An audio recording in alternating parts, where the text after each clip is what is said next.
Praise Jesus. I hope you are well in the Lord. I'm also well in the Lord, and I hope you also enjoyed the Pasaka holidays where we were remembering about the death and resurrection of Jesus, the salvation that we have. We are celebrating it and commemorating it as a way of keeping our faith in Jesus and maintaining our focus as we continue to wait for the second coming of Jesus Christ, because indeed he is coming. Yeah, after he resurrected from the dead, he received power and overcome the death. And so he has power, and he is the reigning king, and he promised that he's going to come. We don't know the date nor the hour, but we keep on preparing ourselves. We keep on watching for that time when he's going to come back. And today I'm delighted to share and encourage you as you continue in this world. There are a lot of troubles and temptations. There are a lot of tribulations. You go through fire, you go through hell on earth because of the unfavorable conditions that are there, because this is not our home. This is not the world in which we are supposed to live in. And the devil is always there to make sure that we are not happy, we are not even living according to God's will, because he is here giving us temptations. We fall into sin all the time because of the flesh that we have that becomes tempted easily, and we yield to the worldly things. And we find that sometimes you might have hope in someone, that someone is going to help you to get out of trouble, but when you reach out to that person turns out to be the worst person ever, and you'll regret meeting that person, because you find that that person makes your troubles worse. They make you go through, it's like jumping from the frying pan into the fire. Yeah, and today I'm going to talk about the fire, about God locating you, God locating us in that fire that we are in. Because whenever you are in a fire, you are burning, your life is doomed to destruction. But remember that God is able to locate you in that fire that you are in, that problem that is never ending, that trouble, that thing that bothers you every day. When you wake up, you know that there is this problem that is still there. It is not moving anywhere. It's still there to trouble you. And it is scary, You feel like you want to die. And I'm going to encourage you today that God is there. God is there in that fire that you are in. Just be willing to commit yourself to God, to commit yourself to the will of God, to shun away from sin. Do not live a sinful life. Yeah, I have exposed about sin all the time, and all the time I'll continue to talk about sin, whatever that is making us not to have that connection with God. Anything that detaches us from God, any form of sin, I always talk about. I don't fear talking about, because I know if we are able to live that pure life, we are able to live a righteous life, we are able to have God with us, even in whatever that we go through. There is a time you can go through a trouble and you don't even realize that you are in a deep trouble. Some other people will see that you are in a mess, you are in fire, inside a fire, and you yourself, you don't realize you are okay with that fire. And you are wondering, like, and you go through the fire and you come out of the fire, and you see these other people see you, and they are pitying you, and yet you don't see, you don't pity yourself. It is because God is with you in that fire. God is working with you in that fire. God is holding your hands. Yeah, you are going through a season of depression, sorrow, sadness. So many things are coming your way that you cannot understand. You try to look for someone to turn your shoulder, to lean your shoulder on, that somebody that can give you a shoulder to lean on, and you don't find that person. You find that you are in deep mess, and you feel, even sometimes you feel like taking away your life. But I'm here to encourage you today, do not take your life. Just remember that God is with you in that trouble, in that mess that you are in. If you are always referring to God, if you are praying to God, God is able to come to you and rescue you from that problem. I know even there are other times you find that you go through troubles, especially financial struggles that are there, and you find that maybe flying out of the country is the only way that you are able to find peace. Maybe you are able to earn well and support yourself and change your life. And the problem is when when you leave the country, that place when you go to work, you find another trouble there. You find stress, more stress, and you go through so many things. Maybe your employer is not good, is not doing evil to you, is doing evil things to you, and you decide to come back, and you come back empty-handed to your country, and you are wondering, God, where are you? Why can't you help me to overcome all these things? Or you are in a position where you feel like when you get married, your life will change, and you find that in that marriage again there are storms and tribulations, and you are never happy. I'm here to tell you that happiness is in Jesus Christ. Happiness is in God. Finding God and locating God in your life, understanding the purpose of God in your life is where that is the place where you can find peace and happiness. There is no human being who can give you peace and happiness. Yeah, God is able to give you happiness and peace even when you are going through hell, when you are going through so many troubles in life. And I'm sharing with you this because I know there are 3 people in the Bible who went through fire, who are thrown into a blazing furnace.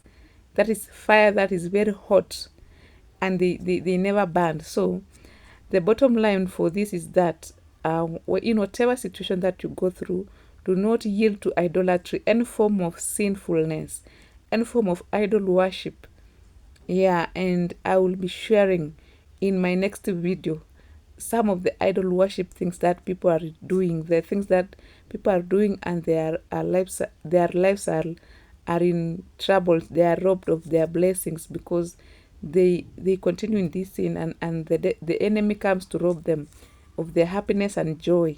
And there are these things most of the time, the worldly pleasures like money, lifestyle, wealth, and maybe so many things that we think of that brings us happiness, they don't really bring happiness, because if you are not in God and you have all those things that we talk about in this world, that we believe they are the fancy things, they are the good things that make us feel happy and and feel good, they are not really there to give you happiness, because there are people, I tell you, there are people who are there are people who have everything in this world, but they are not happy. They are still not happy at all, because they don't know the source of happiness. The source of happiness is in Jesus Christ, is in allowing your spirit, submitting your spirit to God. David is talking about submitting his spirit to God, for God to have dominion over his life, entire dominion. But most of us, we don't want to submit our spirit, our lives, our souls to God. We want to submit our lives to the worldly things, to attach ourselves to the worldly things, the worldly pleasures. And that is where we go wrong, because we forget our purpose here on earth. Our purpose here on earth is to referee God, is to seek God all the time, to stand in godly ways. So there is a problem there, because we tend to go to another direction. We tend to leave God and practice other things which are idol worship. So remember, during that time of King Nebuchadnezzar, uh, Shadrach, Meshach, and Abednego refused to bow down to worship an idol, an image that the king had created. The king designed this idol and say that this is what you should be worshipping. When you hear the music, everything, and the music is used to transport spirits. So I think this image was a symbol of satanism. It was a symbol of idol worship, satanic worship, because whenever they sing, I don't know the words that they used in those music, the songs that they were singing, but I think these were songs that will it will summon the spirits, so that the spirits can come and be with the people and the king, and they get possessed by these satanic spirits. So because it was not our worship to worship God. Whenever we worship our God, we don't do some certain things, rituals. No, we go directly to God and we call upon our God of heaven, and we present our requests and our petitions to God, and He's able to hear and He's able to come to us. And whenever we want the Spirit of God to be with us, we sing the songs that are related to God. We worship God. We worship God because He's the creator of heaven and earth. So we give praises to God, not to any other human being or to anything or to any kind of idol. So when the magistrates and those people, the council that was in the land, the people who had authority in that place, when they noticed that these three brothers were not they were not worshiping God, they were not bowing down to the idol, they decided to take these men to King Nebuchadnezzar. And the king said to them, because I have heard that you have done this, I don't want to take it as an accusation, but I want right now, I want the music to be played. I want all the preparations to be made. And once you hear the music, you bow down to this idol. And and Shadrach, Meshach, and Abednego refused. They say that, you know what these people have said, it's not an accusation, it is true. We are not ready to worship your God. We are not ready to bow down to any kind of idol, because we know that we serve a living God, a God of heaven, a God who created everything. And even if you want to throw us into the blessing furnace, kindly go ahead and throw us into that furnace, because we are not ready to worship this idol. If God is going to save us from that fire, it's okay. If God is not going to save us from that fire, then it's okay, but we are not going to worship this idol.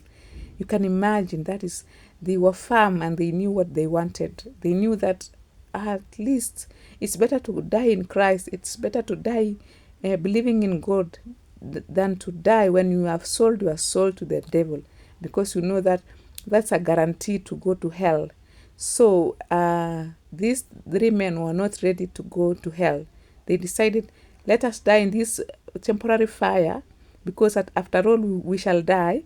But remember, there is that eternal fire that you can never die. That day, this fire, there are maggots in there that will be eating you, and will not your flesh will not, they will not never finish eating your flesh.